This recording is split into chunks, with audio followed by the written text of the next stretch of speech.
Welcome to episode 7 of Being Love podcast. I'm Oc here with Keila. Hello. And today we have a topic. Do you want to introduce the topic today? Yeah, we want to touch base on us as a podcast, Being Love, I think we can define ourselves as being one that speaks on all spiritual topics and anything having to do with the expansion of our consciousness and freeing of our souls and allowing that to be the reason why we do what we do here on earth and how we live our lives. Okay. So we want to just talk about spirituality, what that means to us, and everything that it entails. I know that there's a lot of it's been such a like the hype, the trend of buying crystals and meditating and things of this nature, even psychedelics, for example. And a lot of people will say that's spirituality, right? Spirituality is this image in their head. Being a hippie, yes, and not wanting to work the 9-to-5 job, and deciding to, I feel like there's so many little things that people subscribe to when they become part of this spiritual path. But I guess what's important for us is really allowing our listeners to know what it is that we consider to be true spirituality for us. Yeah. It's going to look different for everybody because there's so many people on this planet, and if we were all to agree with one thing or what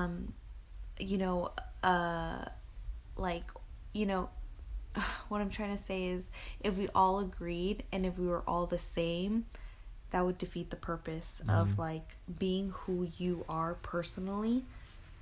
There's only one of us ever to incarnate on planet Earth. There's only one Keila ever to be Keila on planet Earth. There's only one Oc to ever be an Oc here.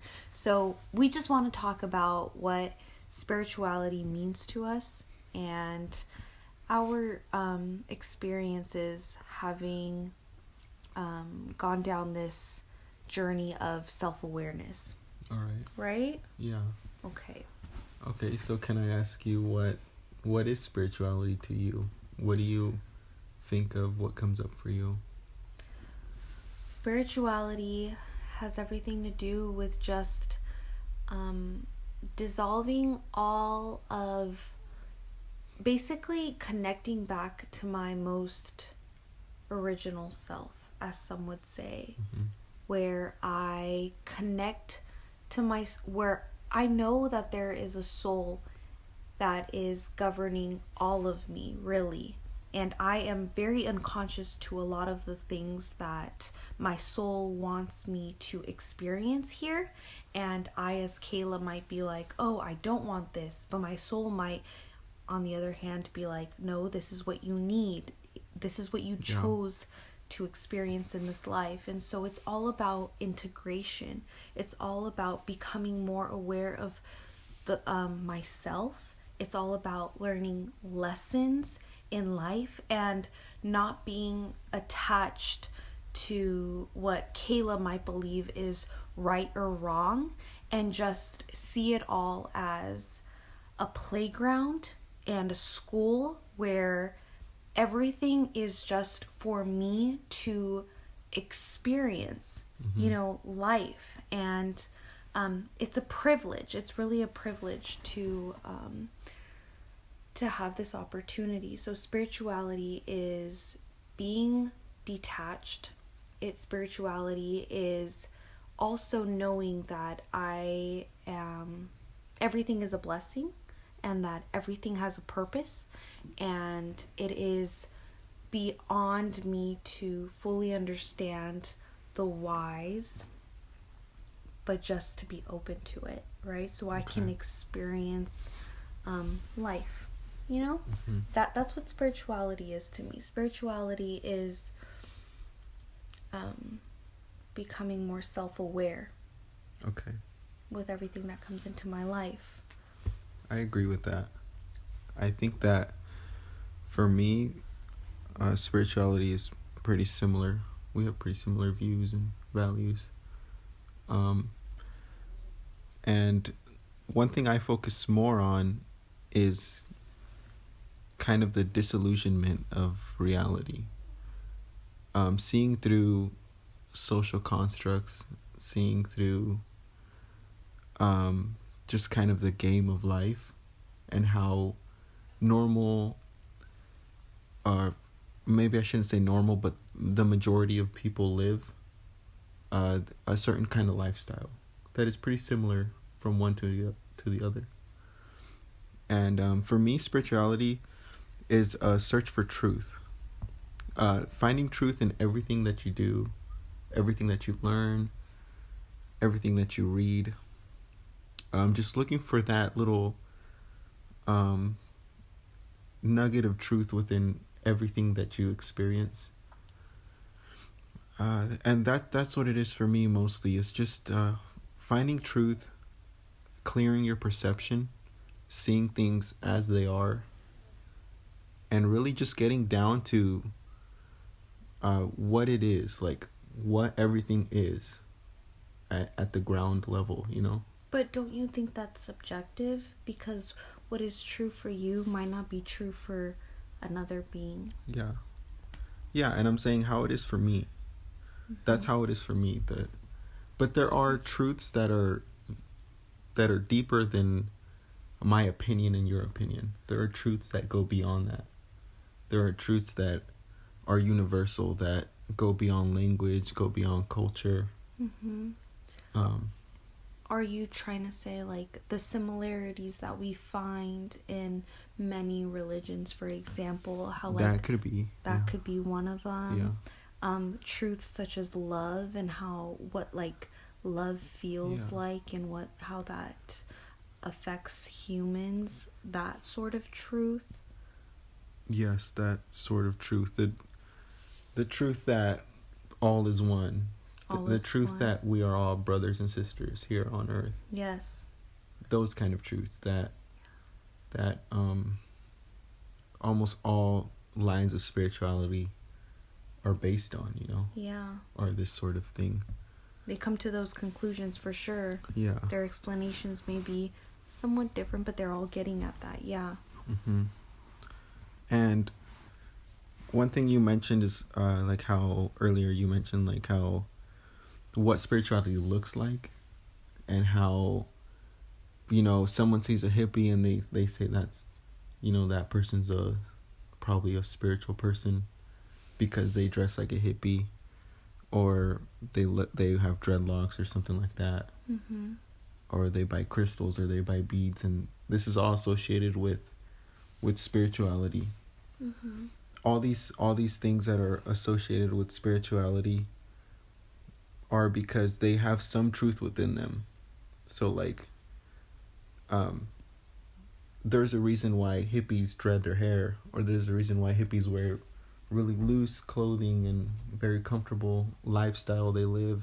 Wear all the bright colors, for example. And like the reason why like certain lifestyles produce certain results is because of that. There's truths behind everything, every trend, every sort of look. And so like if you become on the spiritual path and you start to experience like the lifestyle that comes with that, where you are happier, you're more laid back, you might end up looking and dressing like a hippie just because of the results of your spiritual work. Yeah. And you know, and that's why it's not really the meditation that is spiritual, but it's the alone time that is spiritual, the time to yourself. Yes.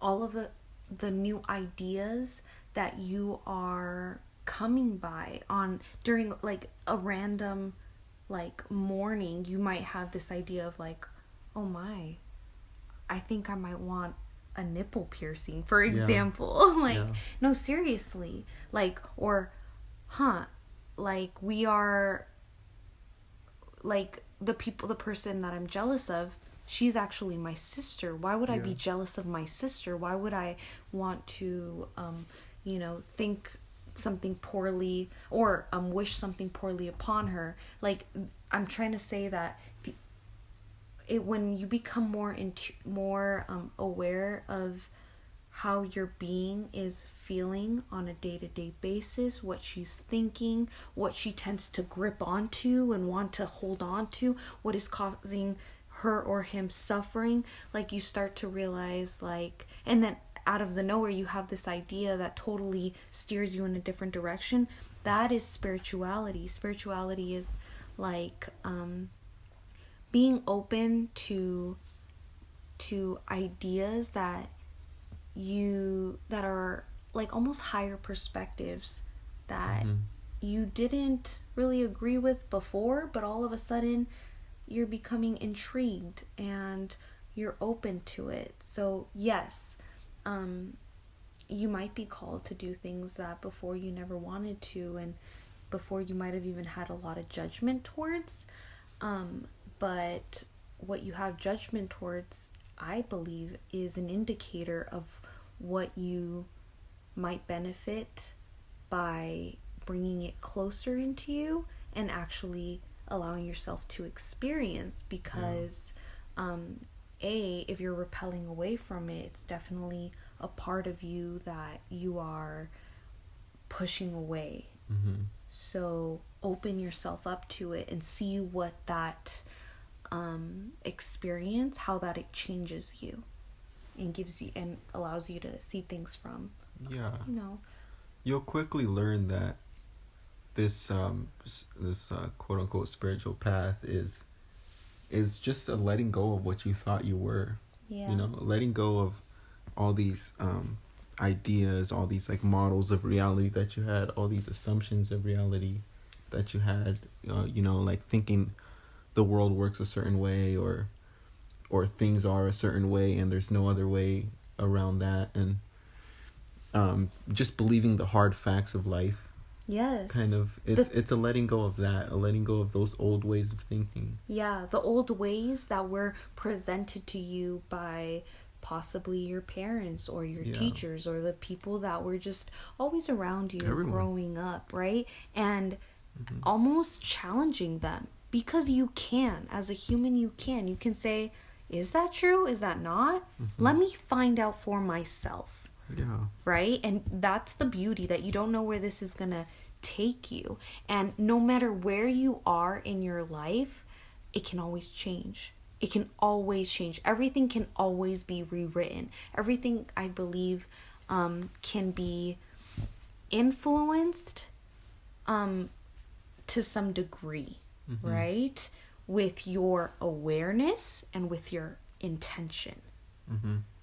I'm not here, I don't pretend to know that, like, if you're meant to like experience something here on planet Earth, that it's gonna happen. I feel that there's a balance to things, and if you just commit to becoming more and more self-aware, I feel like you can channel these energies into your being that allow you to be a more fulfilled being, and because of it, it'll allow you to experience very beautiful things, that things that you just wouldn't imagine were possible.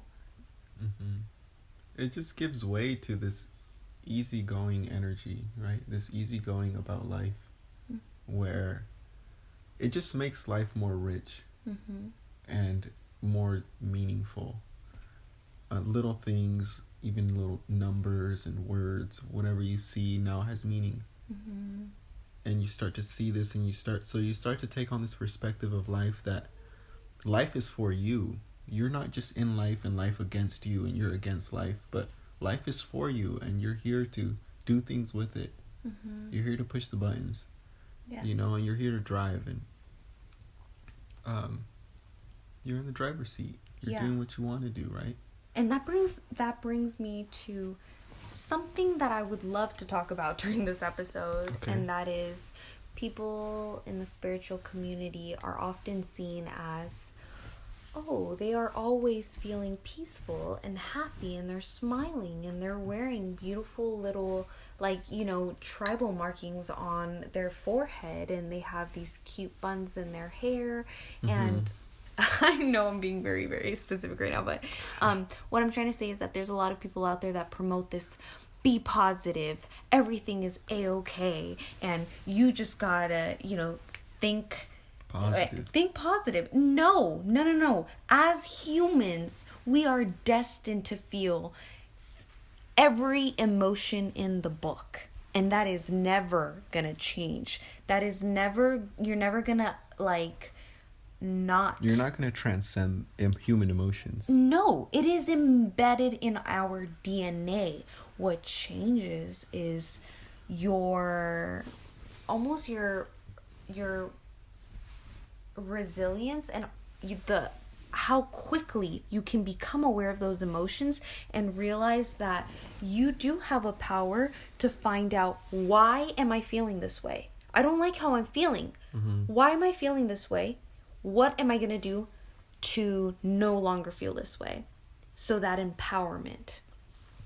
Because there's a lot of people out there who do promote this everything is happening for me, and I'm a-okay always, and I'm always manifesting. I'm always, like, you know, my bank account is looking good, and I am eating the most healthiest and organic food out there, and I am traveling the world and taking beautiful Instagram pictures, and you know, such and such. But they're not showing the parts of themselves that have to go into a cocoon and be very introspective for long periods of time sometimes. And that is what is the word that I'm trying to say right here? That is an illusion. Like the behind the scenes. Yeah, that many of these people that are on the spiritual path do not share. Yeah. And I think that causes a lot of harm to the people who are, you know, beginning to, you know, who are being called to, like, go on into the spiritual path. They're being confused. They're like, oh, I'm supposed to be like that. Why do I always feel like shit? Yeah. I'm not like them then. I'm doing something wrong. Yeah, so there comes a problem when you look for guidance outside of yourself. Yes. Right? And that's one thing that you'll learn with experience, is that you can only ask yourself for guidance. There are no gurus. There are no saviors. It's only you and yourself, and only you can help yourself out of this. If you feel like you're in a mess, only you can help yourself out of that. Yes. There's only yourself as the authority figure here. Yeah. Only you are giving power to the things that come into your life, and only you are changing your attitude towards the things that do come into your life, whether you have a bad attitude towards it or a good attitude towards it. There will always be, and the beauty is that I'm here to tell you that the signs will show up within moments. Within moments of you asking for a sign, within moments of you feeling like all is lost or you're about to give up, there will be messages, people, which I would sometimes call angels, even though they might not think of themselves angels, but they will present themselves at perfect times to, like, say a comment that you know is very relevant to you, and that person might be like, what? I just said what I said. But seriously, or messages, billboards, music, lyrics, you know, colors, like animals, they will present themselves, and you will feel something, and those are the signs. And I know you, OC, you're big on direct experience. And so, like, even though we want to constantly be going to the person who seems is highly evolved and has their life all put together, honestly, if you just pay more attention to the things that are being presented in your life, and yeah, sometimes that'll be online, but if you just like look around you, right, like wherever you are, your environment right then and there, there's something there for you. You can pick up on it, and the test is, will you listen to it? Will you kind of like will you explore it? Will you follow up on it? You know what I mean? Yeah. Like, I will give you an example. I think sometimes I talk and I'm very general. And so people might be like, be more specific, Keila. So, for example, one morning I wake up and I do my normal morning routine or whatever. And then all of a sudden I just get this idea of, today when you walk your dog, why don't you take your camera? You get this idea, right? And then you're like, oh, that was strange. I normally never think that. That is a sign. That is a sign. Take your fucking camera and see what happens.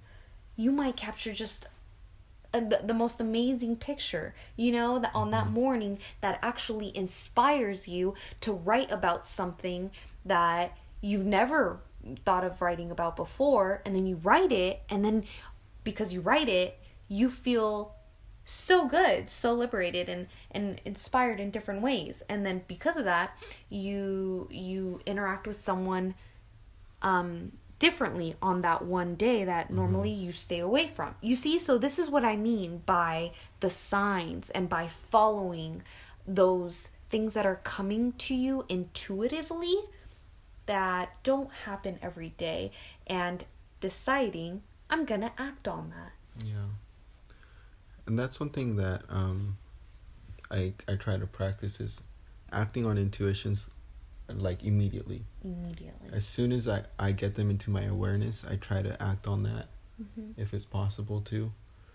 And usually ends up being something that is really nice. It's almost like a treat, you know, where it ends up being a whole experience. Or you're right, you might end up like making a new friend just because you opened up about this certain topic or anything like that. Intuition is something that you can develop to kind of pick up on as you go through this, and just learning how to get quiet with yourself will do that. Just being able to decipher what is coming from where. Is it coming from your own personality? Is it coming from somewhere else? Because I know you and I always talk about how we're thinking about something and then we see it everywhere. Or someone brings it up, someone that you might listen to, or just reading a book, and that idea is in there. And it's like, so you start to wonder, where are these ideas coming from? And where is this like higher wisdom coming from? Where is it coming down from, you know? The unseen, you know, it's a dimension that many of us most of us, we're just not able to really see, but it is there. It is living like amongst us. It's a world like that basically it's like an overlay on planet Earth, and it's right here. We just don't have the senses to really see it and feel it. We do, but we don't. Let me explain. Just like you would go to the gym and train your muscles, you can train your extrasensory perceptions to become more sensitive to these messages and insights that you receive intuitively, or precognition, where you have these ideas of like, oh, this is coming, or oh, this person wants me to do this, even though I haven't talked to them in 2-3 hours. I think they would benefit if I were to do this right now for them. Like those sorts of things. Or all of a sudden you receive insight on why it is that something in the past occurred and how that actually benefits you, even though you might have thought like, oh, that I wish that wouldn't have happened in the past. But then you see, no, that happened, because if it didn't happen, I wouldn't be the person that I am right now, and da da da da. So what I'm saying is that, like, we're so multidimensional, and the more you begin to realize that, like, the messages and the feelings and all of that is happening so that it can, like, guide you into or guide you in the direction of these experiences that our soul wanted us to have here on earth, even though our, ego or lower ego or false ego might have preferred not to experience. It was necessary. So let's talk about this idea of we as souls choosing to incarnate into our human lives, into these specific personalities. And because I'm not sure a lot of people would, some people wouldn't agree with that, some people would. And yesterday we were talking about how we even choose our family members, and we choose to be born into specific families. And it seems that there is a reason for incarnating into specific families. Maybe you're tied to these souls on a deeper level than just being born into that family. There's something beyond just human life that is tying you to these beings. And well, I've looked a lot into Dolores Cannon's work. I became certified in the quantum healing hypnosis technique a few months back, and I definitely read up on a lot of her work and what the practitioners who have become certified in her technique have experienced also. And there's so many different beliefs around, like, why it is that you incarnate, when you incarnate, and if you had a choice or not. And I honestly I believe that there's no one answer. I believe that souls choose, like, not all souls choose to incarnate for the same reason.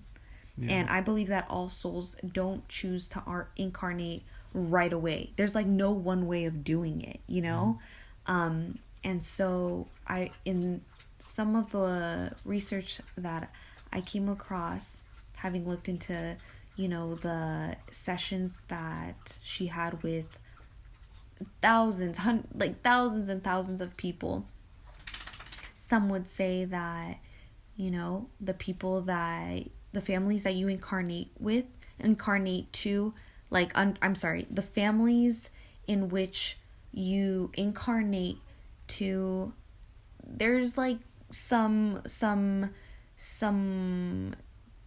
karma that needs to be cleared. For example, your mom might have been a person who actually in a past life killed you. Your father might have been someone in a past life who you mistreated, and now he's your father. Like, and it doesn't matter. Like, the stories don't make one person bad, don't make another person good. It's about kind of just experiencing all sides. And and clearing some of that karma, in the sense that you become more of a well-rounded being for having lived through all these different sorts of experiences. And I love that point of view. Like, that is something I agree with too. And you'll even see that in, like, the Hindu scriptures where it says people who mistreat animals will in the next life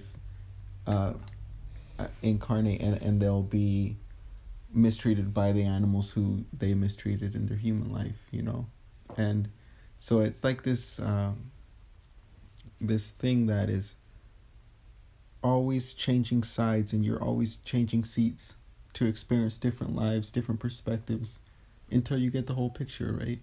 Yeah. Until you are full of all these perspectives, and you can say, I'm done, I've had it all, and you can move on into the higher realms of being. Yeah. These Bringing us, I don't mean to interrupt, but bringing us to more of that non-dual state. Yeah. You see, because us as humans, we can be like, oh, that's horrible. That's some tough shit to go through. Yeah. And oh my God, like just a lot of drama behind it, right? Mm-hmm. A lot of feeling, because as humans, we feel all of these experiences and they're so true to us, and a lot of it is very, very painful. But these souls, these energies, they just are. Like, they don't feel.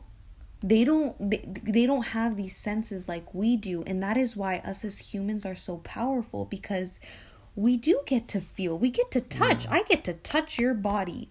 I get to smell your skin. Mm-hmm. These energies, these souls, they don't have that. Yeah.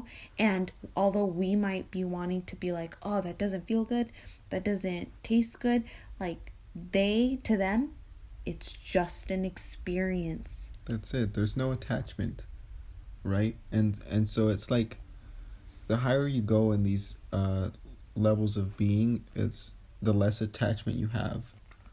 So right now we physically incarnate into this third dimension, and it's very dense, and there's physical stuff that you can't walk through walls here, or you can't imagine something and create it right away. Mm-hmm. It's very dense. It's very low vibration, and there's power in it, because we have the ability to become self-aware. Yes. And we have the ability to educate ourselves, and start to like incorporate these higher levels of being here in this life right now, humans on planet Earth. We have that say, hey, I'm becoming aware of what could be and all these higher ways of being. Mm-hmm. Am I going to be disciplined enough to really incorporate them in this life right now as Keila? Yeah. Am I going to go there? It's not going to be easy. And that's where, you realize, like, yeah, there's a lot of this disconnecting from society and alienation to really find what it is that, brings joy to my soul, to your soul, like to our souls, individually. Mm-hmm. Yeah. And so there's like a give and take there, where it's not going to feel very fun, because growing up, you had to be accepted in order to, a lot of times, like, feel loved in social gatherings in school. There's a lot of kids who kill themselves because they're loners, because mm-hmm. they're totally isolated. It hurts, right? It's embedded in us also to be to feel that love. Like, we need to feel accepted. And yeah, it's not an easy path whatsoever. I don't care how, blissed out the spiritual hippies look on Instagram. It came with some work, mm-hmm. To find your true self, your true nature. You have to get quiet, for sure. Mm-hmm. Yeah. And it's just, you can't be attached to any one way. Mm-hmm. You might be attached to a certain line or facet of spirituality, and it might just not work for you at this time. There are things that we are susceptible to, like falling in line with, like something that is more easier for us. Like, I can say, like, for example, like, Christianity didn't do it for me. It was more of the Eastern traditions that did it for me, and that's just how it worked out. And you can say that is just what clicked with my being in this lifetime. And in another lifetime, I might have been a Christian, and in the next lifetime, I might be something else. It's just we are like predisposed to resonating with certain things in our lifetimes, and that is it's just based on our old karma, and the karma that we are here to work on, and it's like this paying off of our dues in the karma model. It's like you're working to pay off your karma. Yeah. It's going to look different for everybody, and you're definitely going to have to stand alone sometimes, but that's why we share what we share here on this podcast, is just to be whatever feels good, feels true for you, regardless of what anybody might think, whether it's your family or your friends or your workplace, etc. Yeah. I love this conversation. Me too. Yeah. I've had enough of it. Good enough for the episode. Episode 7. Yeah. Being Love Podcast. Thank you for listening. See you later.